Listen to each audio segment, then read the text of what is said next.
ആലത്തൂർ താലൂക്ക് ആശുപത്രിയിൽ പുതുതായി നിർമ്മിച്ച OP ബ്ലോക്ക് കെട്ടിടത്തിന്റെയും നവീകരിച്ച അത്യാഹിത വിഭാഗത്തിന്റെയും ഉദ്ഘാടനം നിർവഹിച്ചു.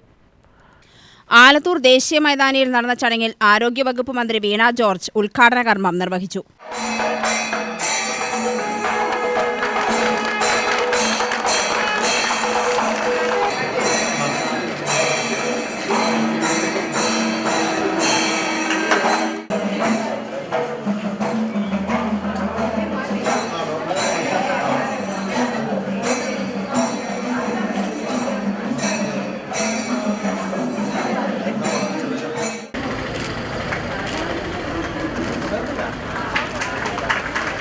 ₹1,39,00,000 ഇതിനോടകം ഈ പ്രദേശത്തെ ആളുകൾക്ക് ഡയാലിസിസിന് വേണ്ടി ചെലവാകുമായിരുന്നത് അതൊഴിവാക്കി നമ്മുടെ സർക്കാർ ആശുപത്രിയിൽ, ആലത്തൂർ ആശുപത്രിയിൽ അത് ചെയ്യുന്നതിന് വേണ്ടി സൗകര്യം ഒരുങ്ങി എന്നുള്ളതാണ് ഇതിന്റെ സാമ്പത്തികമായിട്ടുള്ള വശം.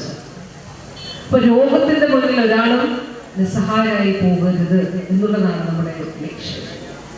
അപ്പൊ ഈ കാലഘട്ടത്തിൽ ഈ താലൂക്ക് ആസ്ഥാന ആശുപത്രിയാണ് നമ്മുടെ ആലത്തൂർ.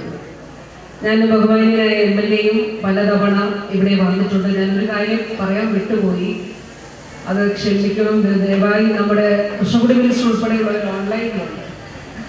അപ്പോൾ ബഹുമാനിയനായിട്ടുള്ള കൃഷ്ണകുടി മിനിസ്റ്റർ ഉണ്ട്, അതുപോലെ ബഹുമാനപ്പെട്ട പ്രഭാകരൻ MLA ഉണ്ട്, ബഹുമാനായിട്ടുള്ള പ്രേംകുമാർ MLA ഉണ്ട്, സുമോദ് MLA ഉണ്ട്. എല്ലാവരും അവരവരുടെ മണ്ഡലങ്ങളിലുള്ള ഓരോ പരിപാടികൾ കൂടി ഇന്നിവിടെ ഉദ്ഘാടനം ചെയ്യപ്പെടുന്നുണ്ട്. അവരുകൂടി നമ്മൾ ഒന്നിച്ചാണ് പങ്കെടുക്കുന്നത്. അപ്പോൾ ഈ കാലഘട്ടത്തിൽ ആലത്തൂരിൽ നമ്മുടെ ഈ ആശുപത്രി യാഥാർത്ഥ്യമാക്കുന്നതിന് വേണ്ടി വലിയ പരിശ്രമം ബഹുമാനപ്പെട്ട MLA-യുടെ ഭാഗത്ത് നിന്ന് ഉണ്ടായിട്ടുണ്ട്. രോഗത്തിന്റെ അസ്വസ്ഥത ഉണ്ടാകും, മനസ്സിന് അതുകൊണ്ട് ശാരീരിക അസ്വസ്ഥത മൂലമുള്ള ബുദ്ധിമുട്ടുകൾ ഉണ്ടാകും. പക്ഷെ അപ്പോഴും ആശുപത്രി രോഗം സുഖമാക്കുന്നതിനൊപ്പം കംഫർട്ടബിൾ ആയിട്ടുള്ള ഒരു സ്പേസ് ആയിരിക്കുകയായിരുന്നത്. അതിനാണ് നമ്മൾ OP നല്ല ചെയർ വേണം. ഇപ്പൊ നമ്മുടെ ഇവിടെ അത് മാറ്റിയിട്ടുണ്ട്. കാഷ്വാലിറ്റിയിലേക്ക് ഒന്ന് കടന്നു ചെന്നാൽ അതും നവീകരിക്കപ്പെട്ടിട്ടുണ്ട്. KD പ്രസേനൻ MLA അധ്യക്ഷത വഹിച്ചു. Alathur block panchayat president T Kannan, Alathur ഗ്രാമപഞ്ചായത്ത് president Haritha Subhash, block vice president C Ambika, ജില്ലാ പഞ്ചായത്ത് അംഗം ഷിബി കൃഷ്ണ, തൻഷില റാബിൻ, PM ജബ്ബാർ, മുഹമ്മദ് റാഫി എന്നിവർ പ്രസംഗിച്ചു. ആരോഗ്യവകുപ്പ് ഡയറക്ടർ ഡോക്ടർ KJ റീന സ്വാഗതവും താലൂക്ക് ആശുപത്രി സൂപ്രണ്ട് ഡോക്ടർ ശ്രീജ നന്ദിയും പറഞ്ഞു. UTV news Palakkad.